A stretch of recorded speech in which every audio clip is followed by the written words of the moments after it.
हर हर महादेव, हर हर महादेव। आए सबसे पहले अपने शिव गुरु के चरणों की प्रणाम, मैया भवानी के चरणों की प्रणाम, स्वर्गीय हरिंदर भैया के चरणों की प्रणाम, स्वर्गीय शक्ति स्वरूपा नीलम दीदी के चरणों की प्रणाम, कथा सुनने वाला समस्त गुरु भाई बहन के चरणों की प्रणाम। मेरा प्रणाम स्वीकार हो, हे महादेव जी मेरा प्रणाम स्वीकार हो। आए गुरु भाई बहन, आज बहुत ही दर्द भरा कथा लेके आयल बने। देखें, एक कथा के शीर्षक बा कि जौन दिन एगो लड़की के डोली निकले के चाहे उस दिन वो लड़की के अर्थी निकलल बा। शादी के दिने डोली से विदाई होके के जगह अर्थी से विदाई भइल बा। काहे भइल, केकरा वजह से, कौने कारण से भइल बा।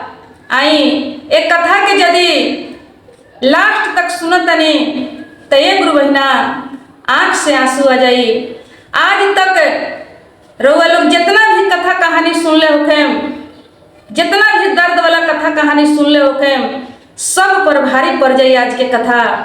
आज के कथा यदि सुनत तनी तो आंख से आंसू ना रुके, लेकिन लास्ट तक एक कथा के समझे खातिर कि एक कथा के उद्देश्य का बा, कारण का बा, तो एक कथा के आप लोग लास्ट तक जरूर सुने।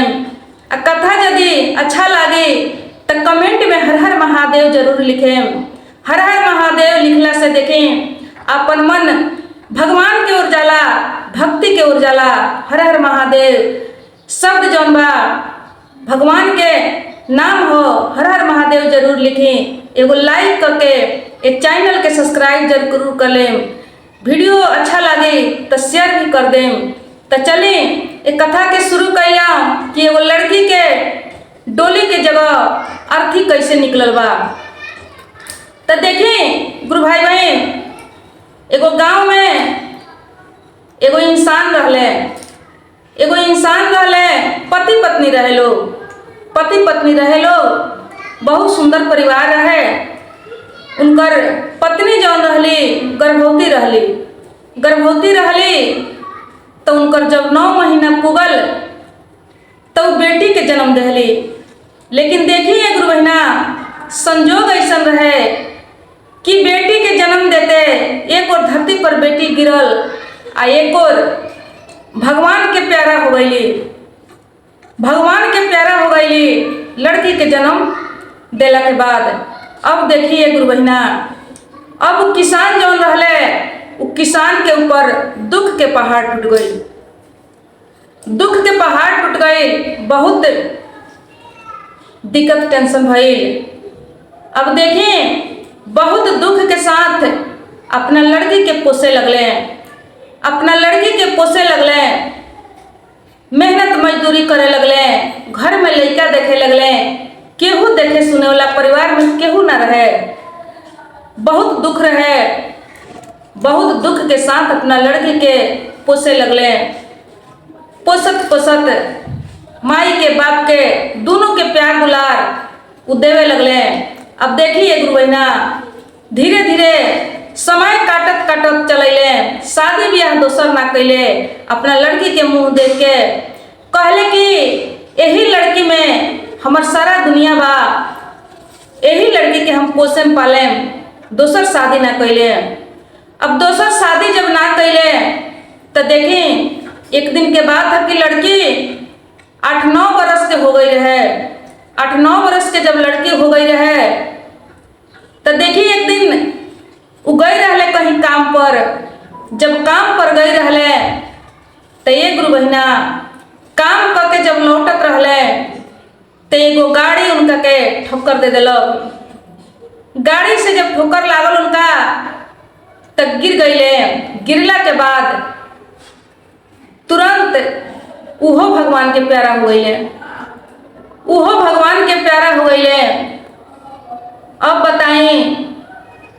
अब बताई कि वो लड़की के ऊपर का पड़ल हुई, का बीतल हुई। अब लड़की के जब ये खबर था लगल बा तो लड़की गई बिया वहाँ।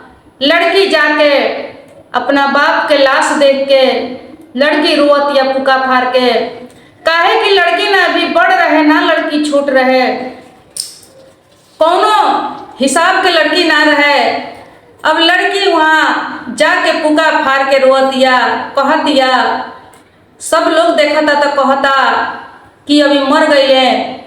अब लड़की वहाँ पुका फाड़ के रोतिया, कहतिया कि हे भगवान, ई का कहनी, जन्म होते तो माई के छीन लेने, आ माई के बाद एगो बाबूजी रहे हैं जौन माई के बाप के सबके प्यार दुलार उनका से मिलत रहो, आज उन्हों के छीन लेने। अब हम केकरा सहारे रहें, अब हम कैसे रहें। अब लड़की रोतिया, छह पति के कोनो ज्यादा उम्र नहीं थे, बुद्धि ज्ञान नहीं थे। अब देखिए गुरु बहिना, अब गांव के लोग मिलके उनकर दाह संस्कार कर दहलस। अब लड़की जौन बिया, लड़की के केहू नहीं के पूछत बुझत, दाह संस्कार लोग कर दहलस, लेकिन लड़की से कोई मतलब केहू नहीं खे राखत कि कैसे लड़की रही कैसे ना रही, कोई वास्ता नहीं खे। अब देखी लड़की अपना पेट के चलते घूम घूम के भीख मांगे लगल। घूम घूम के जब भीख मांगे लगल, भीख मांग के अपन गुजारा करे लगल। 10 बरस के लड़की भीख मांगे लगली, जे जौन दे देवे उहे खा के अपन समय के काटे लगली। अब समय काटत काटत देखी एक दिन के बाद था कि उनका मामा के बात उनका कान में पड़ल। काहे कि गुरु बहिना, जौना बेरा उनकर मृत्यु भइल उ लड़की के बाप के, ओ बेरा केहू उनकर अपन ना रहे कि कहीं खबर पहुंचाओ। उस समय में तब फोन फान के भी कोनो सुविधा ना रहे। अब उनका बहुत दिन के बाद ये बात के पता लगल कि बहन तो उड़ाइए गईली, बहनोइयो हमर मर गईले, हमर भगनी जौन बिया वो भीख मांग के अपन गुजारा करतिया, भगनी हमर भीख मांग के गुजारा करतिया। अब देखी मामा के जब कान में पड़ल बा तब मामा आई बड़े वहाँ से। मामा आके अपना भगनी से कहले कि ये बेटी, तू आज से हमरा संगे चलो, तू आज से हमरा घरे रहियो, तू हमरे घरे खइया, हमरे घरे पोसइया पलइया। अब वो का कइले, लड़की खुश भइल, सोचला कि चलो कम से कम मामा के अब सहारा मिली, मामा के घर में अच्छा से रहें। अब देखिए गुरु बहिना, मामा उनका के ले गईले। मामा जब उनका के ले गईले तो मामी जौन रहली, मामी के देह पर खम्हार पड़ गई। मामी जब देखली तो उनका देह पर खम्हार पड़ गई। बहुत दुखित भइली उ देख के उनका के। लेकिन लड़की वही जा रहे लगल। लड़की जब वही जा रहे लगल तब देखी जब मामा घर से निकल के कहीं चल जास तो मामी का कैली कि लड़की से सब काम करावे लगली, सब काम करावे लगली। आ लड़की के बहुत ताना, बहुत टेंशन देस, कहस की कुलक्षणी बिया। ये कुलक्षणी जन्म होते अपना माई के खा गई, 10 बरस के भइल तो बाप के खा गई। आई हमरा कपार पर आके पड़ गई बिया, ना जाने कि हमनियों के खा जाई कि का करी। बहुत कुफुत टेंशन देवे लगली।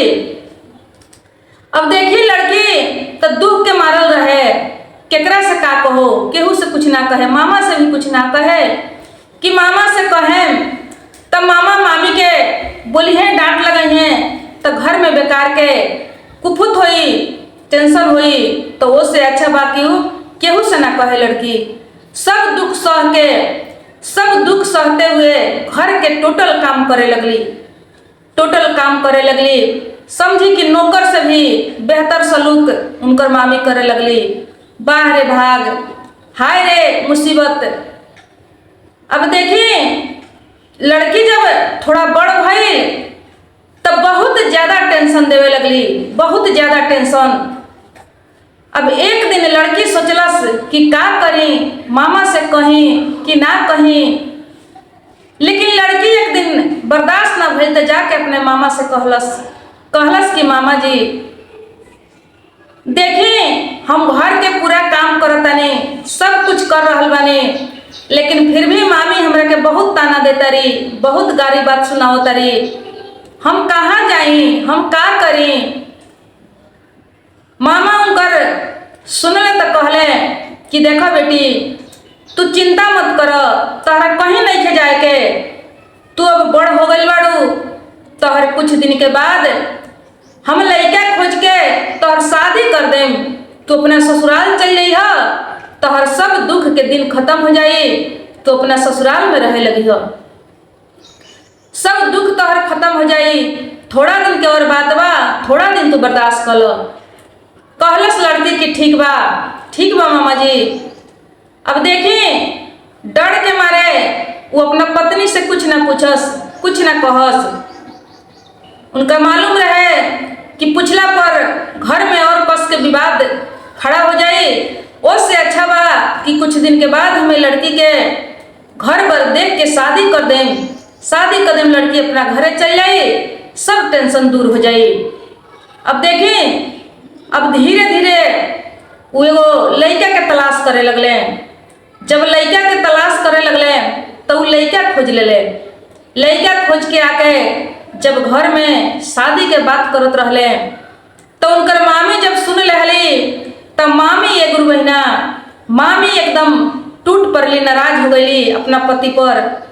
कहतारी कि ये लड़की पर हम अपन पैसा खर्चा ना होके दें, हम एकरा शादी ब्याह के हाल हम नहीं जानत, काहे कि हमरा भी बाल बच्चा बा, आ तू ही पैसा चाहत रहे एकरा ये अभागिन के शादी में खर्चा करे के, तो हम ऐसा कभी होके ना दें, हम ये लड़की के शादी यहाँ से ना होके दें। ये लड़की जहाँ के बिया वहाँ बैठाओ, अभी पोशाक पला गई बिया, ये लड़की की जिम्मेवारी हमनी के नहीं थे। अब देखिए, अब बहुत कुछ उल्टा सीधा कहे लगली, बहुत परेशान करे लगली उन्हों के, वो लड़कियों के, लड़की के एकदम जियल मुश्किल हो गई है। लेकिन फिर भी लड़की का करो, दुख के मारल लड़की कैसहू करके सहत रहे। अब देखिए, अब उनका मामा के इमामी इतना ना परेशान कैली, इतना ना तंग कैली, एकदम घर में बिघिंडा लगा देली, मुश्किल कर देली उनका के रहल। अब मामा सोचले कि अब हम कौन उपाय करें। अब वो कहले, वो लड़की जौन बिया एक दिन फिर मामा कहीं गई रहले तो वो लड़की से मामी कहली कि एक कुलक्षणी ते कहीं जाके डूब धस के मर जो, तोरा चलते हमरा घर में ते का कैले बड़ी कि हमरा पति के ते एकदम अपना और खींच ले बड़ी, सारा पैसा कौड़ी तोरा में खर्चा करे पर हमर पति तैयार हो गई बा, ते कहीं निकल काहे नहीं जाते, घर से डूब धस काहे नहीं जात। अब देखी मामा जब अले तब फिर लड़की कहलस, तो कहले कि बेटी तू चिंता मत लो, अब कुछ दिन के बात बा, अब कुछ दिन के बात बा, तोहरी दुख के दिन जौन बा उड़ाए वाला बा, अब तोहरा जीवन में सुख ही सुख हो जाई। बहुत सुंदर लड़का घर बार सब खोज दिले बानी, अब तोहर शादी हो जाई, ससुराल चल जेबू, अब तोहरा दुख के दिन सब उड़ा जाई।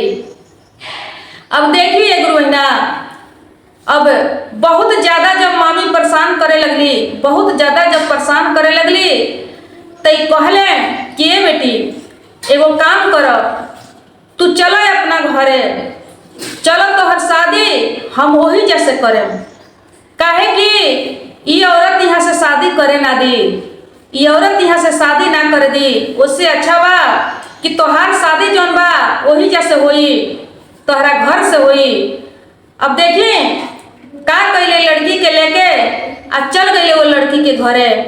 लड़की के घर जौन रहे पुरान घर खंडर पड़ रहे, कोई वो घर के पुछवैया ना रहे, साँझ बत्ती बारे वाला कोई ना, घर एकदम खत्म हो चुका रहे। लेकिन फिर भी जाके वो घर के थोड़ा बहुत मरम्मत कैले, आ मरम्मत करके वही जाओ लड़की के रख दिले, रख के गईले, जाके लड़का के वाला से बात कैले, वो लड़का से बात करके शादी के तय फिट कर ले, शादी के डेट उट जब निकाल ले तब फिर अले आके अपना भगनी से कहले कि अब तोहरा चिंता नहीं करे करे के, अब तोहर दुख वाला दिन उड़ाए वाला बा, हम तोहर शादी तय कर दिले बने। अब देखिए गुरु बहिना, अब शादी के तैयारी करे लगले।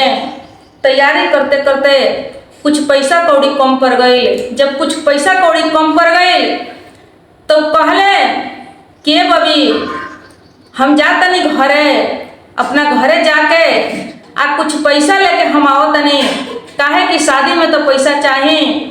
तो हम घर से कुछ पैसा लेके आए तो हमने के बाकी के व्यवस्था कर जाई। अब देखिए गुरु बहिना, अब पैसा खातिर मामा गई बड़े अपना घरे।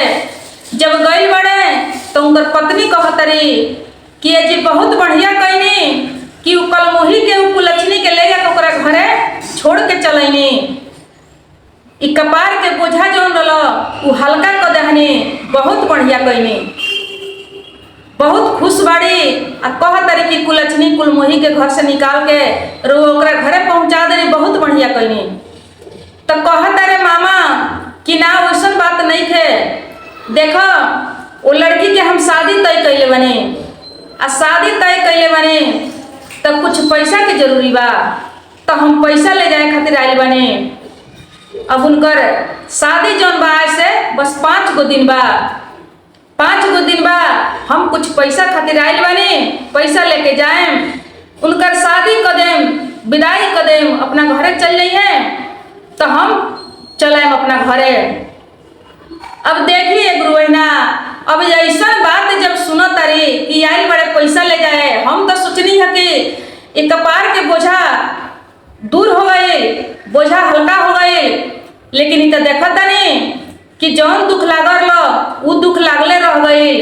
जौना दुख से हम बैठा देहनी उ दुख देखा तानी कि हमर लागले रह गई। अब उनकर पत्नी जौन बा एकदम घर में अठान कठान लगा दहली, कहतरी कि 1 रुपया भी एक घर से निकल जाई, वो लड़की के शादी में चल जाई तो जुलुम हो जाई। मनाओ तारे मामा, कहतरे कि देखो ऐसन अत्याचार मत करो, थोड़ा सा वो लड़की के दुख समझो, काहे कि हमने के सिवाय वो लड़की के केहू ये दुनिया में सहारा नहीं थे। इतना जुलुम मत ढाहो, थोड़ा सा रहम करो, थोड़ा सा दिल में रहम करो, एक बार कृपा करो कि वो लड़की के शादी हो जाए, बस लड़की के शादी हो जाए, अपना घर के चल जाए हैं, फिर हमने के छुटकारा मिले उनका से, कोनो दोबारा दिक्कत ना हुई। लेकिन वो दुष्ट मामी थोड़ा सा भी दिल में रहम नहीं थे, थोड़ा सा की ममता नहीं थे, एकदम उतर गई बड़ी अपना जिद पर। कहतरी कि ना चाहे कुछ भी हो जाए, शादी उनकर होके या भाड़ में जाए, लेकिन हमरा घर से 1 रुपया ना निकले के चाहिए, 1 रुपया ना जाए के चाहिए। हमरा भी अपन बाल बच्चा बा, हम अपना बाल बच्चा के देखी कि हम वो कुलमोही के देखी, वो कुलछनी से हमरा कोनो मतलब नहीं थे। वो तो जन्म लेते अपना माई के मार के खा गई, 10 वर्ष के भइल तो बाप के खा गई। वो कुलछनी के चक्कर में और ओकरा टेंशन में हमरा नहीं खे रहे के। अब कितनो मामा कैले, कितनो मामा कैले, मामा जबरदस्ती जब करत रहले कि हम पैसा लेके जइबे करें, तब कसम धरा देता रही गुरु बहिना। कहतरी कि तोहरा कसम जे घर से पैसा लेके तू जइब, यदि चल जइब तो ये घर के आग लगा देम, हम ये घर के आग लगा के पूरा एकदम हम खंडर बना दे हैं, श्मशान बना दें, पूरा बाल बच्चा के जरा के, अपने जर के, एक घर के जरा के भस्म कर दें। अब देखिए गुरु बहिना, अब देखी कैसन धमकी देता रही, अब कैसन उनका के दुविधा में डाल देली। कसम धरा के धमकी दे के डरवा के कहतरी कि सब बाल बच्चा सहिते एक घर में जर के, घर के जरा के भस्म कर दें। बाहरे मामी, बाहरी समय के बलिहारी। अब देखें, अब मामा दुविधा में पड़ गए। अब मामा वहां से दोबारा लौट के नहीं खन जात। अब देखी 5 दिन शादी के रहे तो आई रहले, अब दिने दिने दिन बीतता, 4 दिन भइल, 3 दिन भइल, 2 दिन भइल, लड़की एकदम चिंता में, टेंशन में कि हे भगवान, इ तो मामा भी हमरा से धोखा कर देले। मामा कह के गईले कि हम आएम पैसा खातिर जातानी, लेकिन मामा भी 2 दिन शादी के बचल बा, आज ले ना अइले। कुछ तैयारी ना भइल, कुछ व्यवस्था ना भइल, कैसे शादी हुई। अब लड़की एकदम टेंशन में, चिंता में पड़ल बाड़ी। तब तक के गुरु बहिना उहो 2 दिन समाप्त हो गई। उहो 2 दिन जब समाप्त हो गई, अब देखी शादी के दिन आ गई। शादी के दिन आ गई, गांव समाज केहू पूछ पाछ नहीं खे करत, केहू ए बात के रिक्स नहीं खे, केहू के मतलब नहीं खे। अब देखी शादी के दिन आ गई। शादी के दिने बारात आ गई।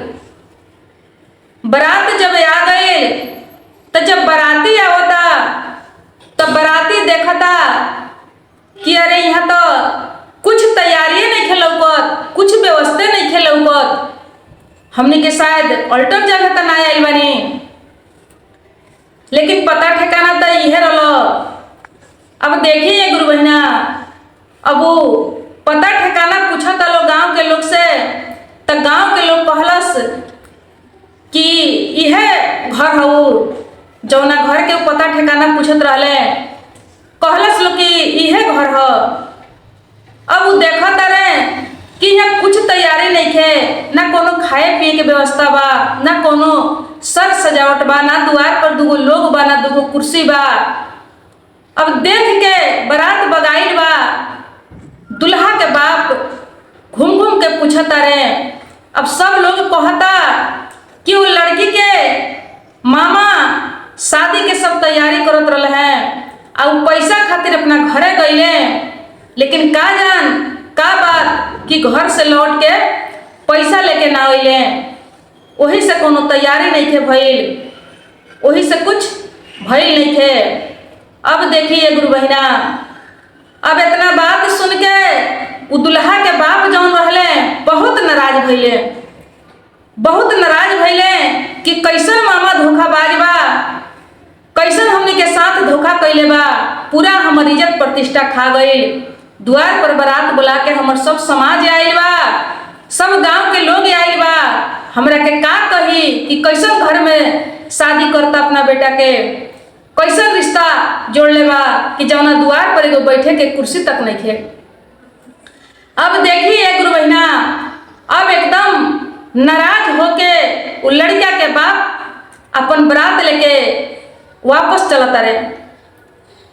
जब बारात लेके वापस चलत रहे, लड़की जब सुनतिया कि हमर बारात वापस जा रहल बा, तो देखिए गुरु बहिना, अब लड़की घर में से निकलल बिया। आ घर में से लड़की निकल के जाके दुल्हा राजा के गोड़ पकड़ ले बिया। आ गोड़ पकड़ के कहतिया कि ये दुल्हा राजा, ए दुल्हा राजा, देखिए हमरा ये दुनिया में केहू नहीं खे, रउआ कम से कम हमार दुख बुझी, थोड़ा सा हमार बात सुन ली। लड़की गोड़ पकड़ ले बिया ए गुरु बहिना, आ कहतिया कि देखी इस संसार में हमरा से बड़ दुखिया केहू नहीं खे। हमर जब जन्म भइल त जन्म होते माई मर गई, माई के मुँह ना देखनी। एगो बाप रहले, उन्हीं के प्यार दुलार मिलत रहे, लेकिन भगवान उन्हों के ले गईले। जब हम 10 बरस के भईनी तब भगवान उन्हों के ले गईले। ओकरे बाद हम अपना मामा के यहाँ गईनी, मामा हमर ले गईले। मामा तो ख्याल अच्छा से करस, लेकिन मामी हमरा के बहुत परेशान कैली। बहुत दुख से, बहुत कष्ट से हम मामी के घरे पोसैनी पलैनी। हम आज तक ना जननी कि धरती के सुख का कहला, केहू के प्यार दुलार कैसन होला। बहुत दुख के मारल बनी। अब देखी मामी बहुत हमरा के सतौली परेशान कैली, तब मामा जी हमरा के यहाँ ले अइले कि यही जैसा तोहर शादी हुई। लेकिन मामा जी भी हमरा के धोखा दे दिले। अब लड़की के का पता कि मामी वैसन कसम दे दिले बड़ी, घर में वैसन महाभारत खड़ा कैले बड़ी। लड़की के कुछ मालूम ना रहे। अब लड़की सीधे कह दिया कि मामा जी भी हमरा के धोखा दे देले। मामा जी तो कह के गईले कि हम पैसा ले आओ जतनी शादी के सब तैयारी करे खातिर, लेकिन मामा भी लौट के वापस ना अइले।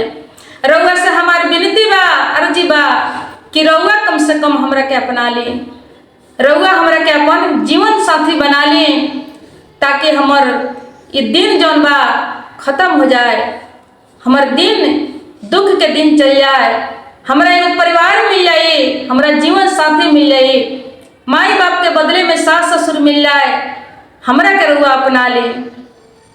अब देखी लड़की पैर पकड़ के गिड़गिड़ात या रोत या झरझर, दोनों बाप बेटा सुन रहल बा, सुन रहल बा। एक गुरु महीना लड़की इतना दर्द में रहे, कहत या कि हमरा के रउआ अपना ली। रउआ से इहे अर्जी बा, बहुत आस लगा के हम रउआ से कह रहल बानी। अब हमरा ये दुनिया में केहू नहीं खे, एगो मामा रहले है उहो छोड़ दहले, हमरा के रउआ अपना ली। ए गुरु बहिना, हाय रे समय, हाय रे विपत, हाय रे समय के बलिहारी। दोनों बाप बेटा, लड़किया के बाप जौन रहे लड़किया के हाथ पकड़लक, लड़की के झटका मार के आ गिरा के आ वहां से दोनों चल देलक। कहत लड़किया के बाप कि हम ही एगो लौकल बानी, हम ही एगो लौकल बानी कि तोहरा ऐसा दुखिया के हम उठाई, हमरा गांव बा, समाज बा, हमरा के लोग का कही।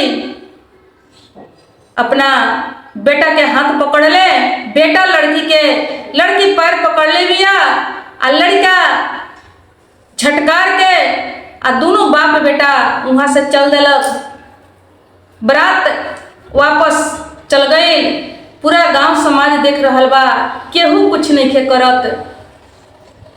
लड़की अकेले परेशान बिया, लड़की के झाड़ फटकार के चल गए, बारात चल गई, बारात चल गई। एक गुरु बहिना, अब देखी लड़की के वहां का हालत होता।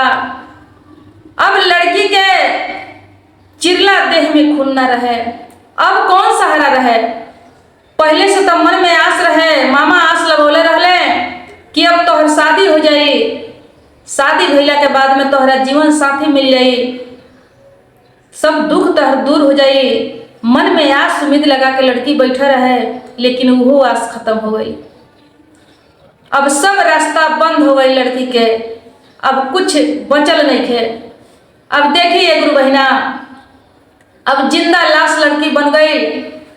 डेग उठत नहीं थे कि घर में जास कि बाहरा जास, कहाँ जास का करस।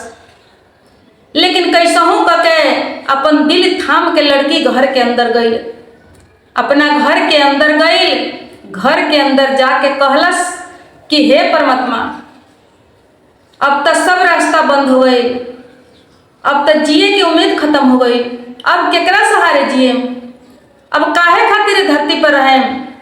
इस संसार में हमरा खाने पापी केहू नहीं थे। अब लड़की का कैलस कि ये गुरु बहिना, रस्सी उठौलस, रस्सी उठा के अपना गला में फांसी के फंदा डाल देलक, अपना गला में फांसी के फंदा डाल देलक, अपन प्राण त्याग देलस। काहे कि सब रास्ता बंद हो गई रहे। अब प्राण त्याग देलक लड़की। अब देखें बिहान भइले, जब गांव समाज टोला पड़ोसा के सुनल जानल, लड़की जब ना निकलल, लड़की के घर के दरवाजा ना खुलल, तब गांव समाज जाके दरवाजा के तुरलक। जब तुर के घर में जाता तो लड़की देखत तो लड़की के राम नाम सत हो गई रहे। लड़की के राम नाम जब सत हो गई रहे तो लड़की के लोग उठौलस, ले आई आ ले आके एक गुरु बहिना अर्थी सजौलस, उनकर अर्थी सजौलक। अब देखी जौन लड़की के डोली से विदाई होके के रहे, वो लड़की के अर्थी से विदाई होता। विदाई तो हो रहल बा, लेकिन देखिए दीदी, जौन लड़की के डोली में बैठ के जाए के रहे, वो लड़की के अर्थी सजावल जाता, अर्थी में विदाई होता। उहे गांव समाज जब लड़की के शादी के बारात आई रहे या मामा धोखा दे के चल गई रहे तो केहू कहियो पूछ बुझ ना कैलक। अगर चाहित तो 5 गो गांव समाज मिल के लड़की के शादी करा देते, लेकिन केहू के केहू ये दुनिया में नहीं थे। अब देखिए, शादी के दिने डोली के जगह लड़की के अर्थी में विदाई करता लो, ले जाके उनकर दाह संस्कार कर दिलक लो। खिस्सा खत्म हो गई, खिस्सा खत्म हो गई। तो देखिए गुरु बहिना, कहे के मतलब कि बनला के सब केहू बा, ये दुनिया में धरती पर बनले के सब केहू बा, बिगाड़ला के केहू नहीं थे। बनला के मामा मामी, फुआ फूफा, मौसा मौसी, चाचा चाची, गांव समाज सब केहू बा, लेकिन बिगड़ला के दुखिया खातिर केहू नहीं है। बिगड़ जाए तो केहू पुछवैया नहीं थे। तो देखिए गुरु बहिना, ये कथा कैसन लागल हो, ये कथा सुन के आप लोग कमेंट जरूर करें, चैनल के सब्सक्राइब कर लें। तो चलिए, कथा समाप्त भइल। तब तक प्रणाम, नमस्कार, हर हर महादेव, हर हर महादेव।